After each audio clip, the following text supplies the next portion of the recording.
시편의 말씀은 편집이 150개의 시를 모아서 시편이라는 책을 엮었는데, 이렇게 편집을 해서 엮은 시기가 바벨론 유수 후입니다.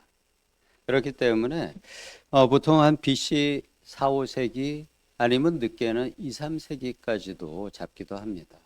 만약에 그러한 시기로 본다 그러면 구약 성경 중에 가장 마지막에 편집이 되어진 책으로 볼 수가 있습니다. 그리고 이 구성은 5권으로, 전체적으로 150편의 시를 5개의 큰 주제로 묶어서 5권으로 묶었고요. 그 내용들을 대체적으로 보면은 고난과 환난 중에 나 자신을 회개하고 하나님 앞에 나아가서 나와 대적 간의 심판, 그 심판을 하나님의 법정에 고소를 합니다. 그리고 그 하나님의 법정에서 승리를 선포하며 기뻐함과 평강을 얻는 내용으로 구성이 된 시들이 가장 많이 있습니다. 그러면서 하나님을 찬양하며 즐거워함을 큰 주제로 하고 있습니다. 오늘 시편 6편에 대해서 함께 보시겠습니다. 우리 성도 여러분들께서는 믿음의 길을, 신앙의 길을 가다가 때로 사방이 꽉 막힌 듯한 칠흑 같은 밤을 만날 때가 있으셨던 그런 분들이 있을 것입니다. 육체의 질병이 찾아와서 삶의 기반 자체가 흔들리거나, 아니면 사람들 사이의 관계로 인해서 마음에 아픈 일이 생기거나, 아니면 삶에서 다른 여러 어려운 환경들이 발생을 하면서 그러한 고난이 나를 향한 하나님의 징계처럼 느껴질 때도 있고요. 그러면은 그런 생각이 영적인 침체로 이어지기도 합니다. 오늘 우리가 묵상하고자 하는 이 6편의 말씀이 그러한 영혼의 밤을 통과하던 다윗의 처절한 고백이고, 또 교회가 전통적으로 분류하고 있는 7개의 참회시, 시편 전체 중에 참회시를 7개로 구분을 하고 있는데, 그 중에 첫 번째의 참회시, 회개시입니다. 그리고 이 시의 작은 제목을 보게 되면 이렇게 되어 있죠. 인도자를 따라 현악 8째 줄에 맞춘 다윗의 시라고 되어 있습니다. 이것도 조금 설명을 드리면은, 이 8번째 줄이라는 것은 기타로 치면은 기타가 6줄이 있죠. 근데 이때 어떤 악기는 8줄이 있었던 것이죠. 근데 그 중에 마지막 제일 낮은 줄, 기타가 6줄이 있으면은 제일 밑에 줄이 저음이고 위로 올라갈수록 고음이 나게 되죠. 여기서도 마찬가지로 8번째 줄에 맞춘 다윗의 시라는 것은 악기 중에 가장 음이 낮은 8번째 줄, 아니면은 남성의 목소리 중에 가장 낮고 무거운 음으로 이 시를 낭송하거나 찬양함을 뜻합니다. 그러니까 이 찬양이 밝고 경쾌한 리듬에 불렀던 노래가 아니고 아주 낮은 저음으로 무겁고 엄숙한 분위기에서 시를 낭송하거나 부른 노래라는 의미입니다. 자신의 죄와 연약함으로 인해서 겪고 있는 자신, 다윗의 영적인 흔들림, 그리고 그 흔들림 속에서 하나님의 보좌 앞으로 나아가는지, 어떻게 해서 나아가는지, 그 다윗의 영적인 공식을 우리도 발견을 하고 또 배우고자 합니다. 오늘 말씀 1절에서 3절까지를 보게 되면은 하나님의 분노 앞에 서 있는 다윗의 두려움을 고백을 하고 있습니다. 제가 한번 읽어보겠습니다. 여호와여, 주의 분노로 나를 책망하지 마시오며 주의 진노로 나를 징계하지 마옵소서. 여호와여, 내가 수척하였사오니 내게 은혜를 베푸사 나의 뼈가 떨리오니 나를 고치소서. 나의 영혼도 매우 떨리나이다. 여호와여, 어느 때까지니까? 여호와여, 어느 때까지니까? 앞으로 반복이 돼서 나오는 시 구절 중에 하나입니다. 먼저 1절에서 보게 되면 주의 진노로 나를 징계하지 마옵소서라고 다윗은 하나님 앞에 부르짖고 있습니다. 이곳에서 진노라는 것은 부모가 자녀를 사랑하여 그 사랑 때문에 바르게 훈육하기 위해서 드는 그러한 사랑의 매를 의미하는 단어입니다. 다윗은 이렇게 하나님이 자신에게 주시는 징계, 만약 지금 자신이 맞이한 상황이 하나님의 징계라면은 그 징계를 거부하거나 싫어하는 교만한 사람이 아니라는 것입니다. 이 시를 지었을 당시에 다윗은 고난과 환난 중에 있었겠지만 다윗의 모든 삶의 역사를 알고 있는 우리가 다윗의 인생을 볼 때는 그 고난과 환난이 왕이 되기 위한 연단의 과정이었음을 우리는 알고 있죠. 근데 다윗도 그것을 그 당시에도 알고 있었다는 표현입니다. 그래서 1절에서 주의 진노로 나를 징계하지 마옵소서라고 먼저 부르짖습니다. 이렇게 그러한 자신이 맞이하고 있는 어려운 상황이 하나님의 공의의 진노 앞에 자신의 영혼이 진멸될까 두려워하고 있습니다. 그리고 하나님의 자비의 한계 안에서만 자기가 감당할 수 있는 만큼만 징계해 달라고 하나님께 부탁하고 있는 모습입니다. 그리고 2절에서는 자신의 상태를 이야기하는데 내가 수척합니다라고 고백을 합니다. 이 수척이라는 단어는 식물에서 사용이 될 때는 뜨거운 태양 아래에서 그 식물의 수분이 바짝 말라 비틀어져 시들어가는 모습, 시든 모습을 표현을 하는 단어입니다. 다윗 자신이 마치 그러한 식물처럼 육체와 영혼의 생명력이 고갈된 모습이라는 것입니다. 그리고 또 이어서 이렇게 표현을 합니다. 나의 뼈가 떨리오니. 이것은 자신이 깊은 공포, 두려움, 충격으로 몸이 사시나무 떨리듯이 마비가 되는 그러한 자신의 육체적인 상태를 말합니다. 삶에서의 가장 우리의 육체를 지탱해 주는 것이 바로 뼈, 골격이죠. 그런데 그 골격마저도 흔들릴 정도로 자신의 마음과 몸이 힘든 상태라고 표현을 하고 있는 것입니다. 그러한 다윗의 입에 탄식시의 가장 대표적인 구절이 터져 나옵니다. 여호와여 어느 때까지니까. 이 고난이 끝나게 될 줄은 알고 있지만 지금 견디기가 너무 힘들다는 하나님을 향한 한탄의 고백입니다. 아버지 나 너무 힘들어요 라고 이야기하고 있는 것이죠. 우리 성도님들은 하나님 앞에 이런 고백을 하신 적이 없으신가요?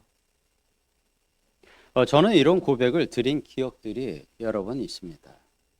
하나님의 침묵이 너무 길어져서 감당하기 힘들 때 우리가 하나님을 향해서 뱉을 수 있는 가장 솔직한 고백이고 탄식입니다. 다윗은 이 고백의 기간이 상당히 길었습니다. 광야 생활이 상당히 길었었죠.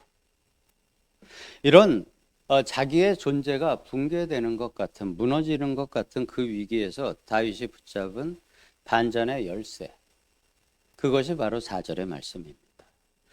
여호와여 돌아와 나의 영혼을 건지시며 주의 사랑으로 나를 구원하소서. 나의 영혼을 건져 주십시오. 나의 영혼에 힘을 주십시오. 그리고 주님의 사랑으로 나를 이 자리에서 구원해 주시옵소서. 다윗이 이 구원을 호소하는 근거가 있습니다. 그 근거는 자신의 의로움, 자신의 행동, 그런 것으로 인한 자격이 아닙니다. 오직 구약에서 표현이 되는 하나님의 사랑, 언약에 신실하신 헤세드. 헤세드가 어떨 땐 자비, 아니면 사랑으로 많이 해석이 되고 또 여러 가지 한국 단어로, 우리말의 단어로 표현이 되지만 유대 개념에서 볼 때는 하나님의 언약에 신실하신 하나님, 거기서부터 나오는 하나님의 자비와 사랑을 의미합니다. 이러한 의미인 거죠. 주님, 나와 맺으신 그 신실한 약속을 기억하셔서 주님 이름의 명예를 위해서라도 여호와 하나님의 명예를 위해서 나를 구원해 주십시오. 라는 언약적인 하나님에 대한 부탁을 정식으로 드리는 것입니다. 그러면서 5절에서 또 보다 대담하게 이러한 기도를 올려드립니다. 사망 중에서는 주를 기억하는 일이 없사오니 수월에서 주께 감사할 자 누구리이까.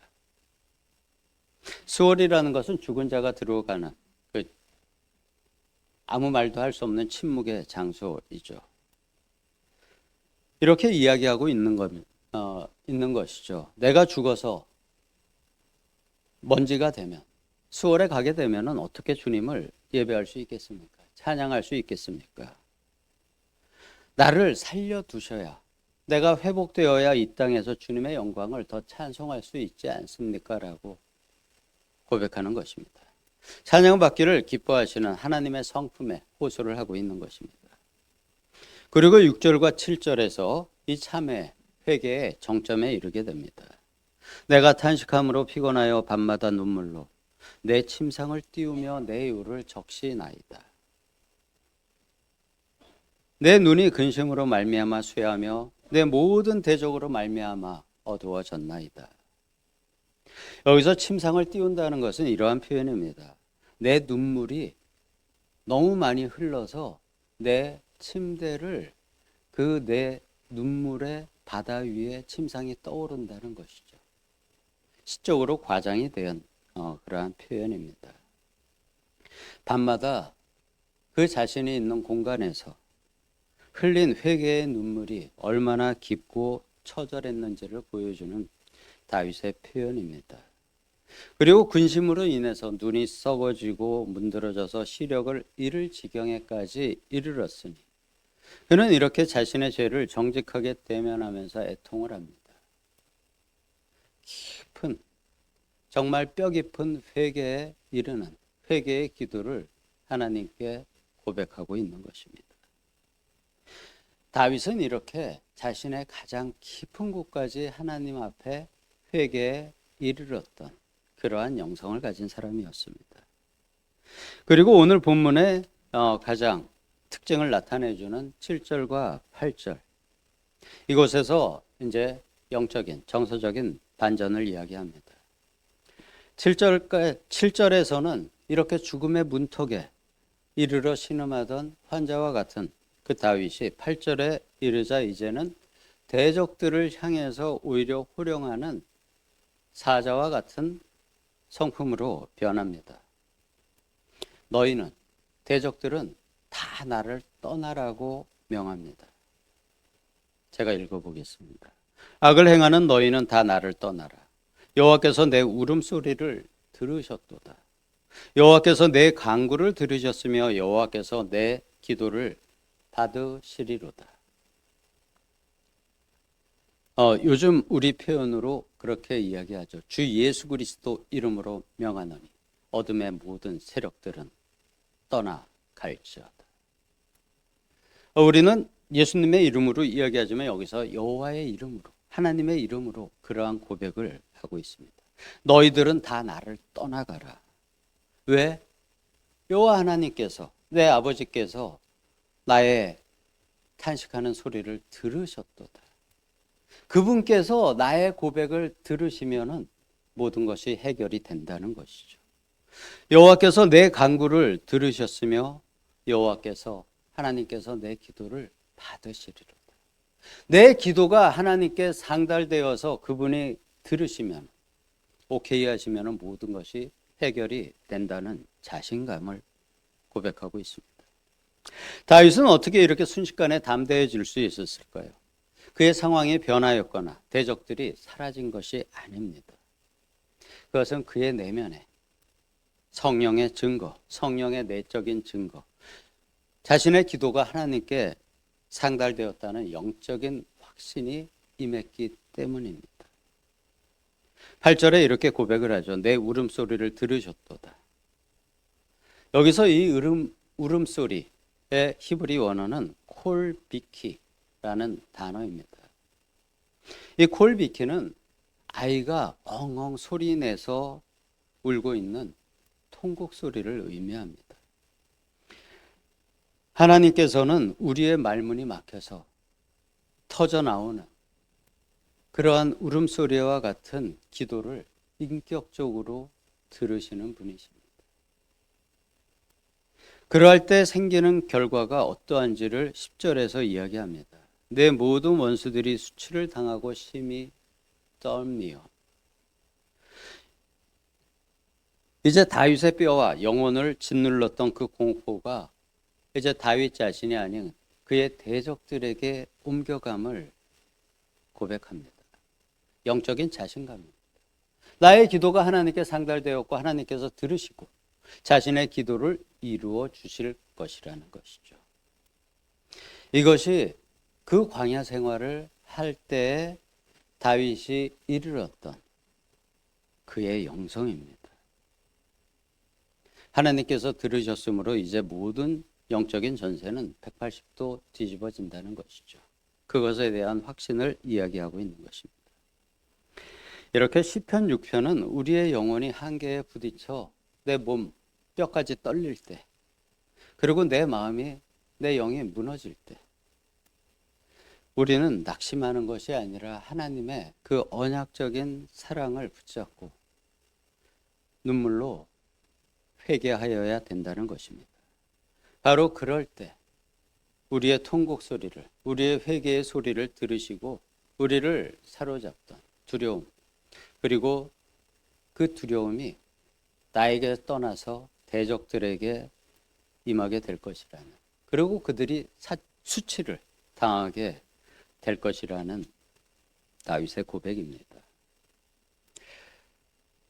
오늘날의 기독교는 좀 하나님의 은혜에 많이 집중을 하고 있습니다. 하나님의 은혜를 설교할 때 많은 성도들이 기뻐하고 즐거워합니다. 그렇지만 그 기쁨 이전에 진정한 회개의 눈물이 있어야 합니다. 다윗은 철저한 자기 회개를 통하여 하나님 앞에 나아가 하나님의 도장을 받았고 하나님의 그 허락하심으로 인하여 즐거워했습니다. 그 즐거움이 자신이 가장 고난받을 때였던 것이죠. 다윗이 죄를 지었던 시기는 그의 모든 문제들이 해결이 되고 재물이 많아지고 권력을 짓고 시간이 남았을 때 그는 죄를 짓게 되었습니다. 그때가 가장 조심해야 될 때입니다. 진정한 자유와 영적인 동행은 이렇게 깊은 회개를 동반하는 눈물로 시작이 됩니다. 우리도 주님 앞에 우리의 자존심과 우리의 가식적인 모습들을, 우리의 포장을 내려놓고 우리의 콜비키, 우리 각자의 상한 심령의 울음소리를 하나님 앞에 먼저 쏟아내어야 합니다. 그러면 우리의 그 회개의 눈물을 들으시고 신실하신 에세디 하나님께서, 신약적인 표현으로 성령 하나님께서 저와 여러분의 삶을 반드시 회복시키시고 승리를 선포하게 하실 것입니다. 이런 참된 영적인 자리로 나아가시는 복된 성도님들 되시기를 예수님의 이름으로 간절히 축복합니다. 아버지 앞에 우리의 눈물을 올려드립니다. 깊은 회개에 임할 수 있기를 부탁드립니다. 그리고 아버지 앞에 기도하고자 합니다. 우리 심령의 깊은 소리를 들어주시고 또 내주하시는 우리 성령 하나님 탄식하는 그 기도로 우리의 기도를 대신하여 주시옵고 아버지 앞에 상달되어 우리의 그 모든 기도, 우리의 자녀들을 향한, 교회를 향한, 이 나라를 향하고 온 세계를 향한 우리의 그 기도가 아버지 앞에 이루어지는, 그리고 이 땅이 변화될 수 있는 그러한 세상이 속히 올 수 있기를, 또 우리의 심령이 항상 우리 안에 내주하시는 성령 하나님과 동행할 수 있기를 예수님의 이름으로 기도드리옵나이다.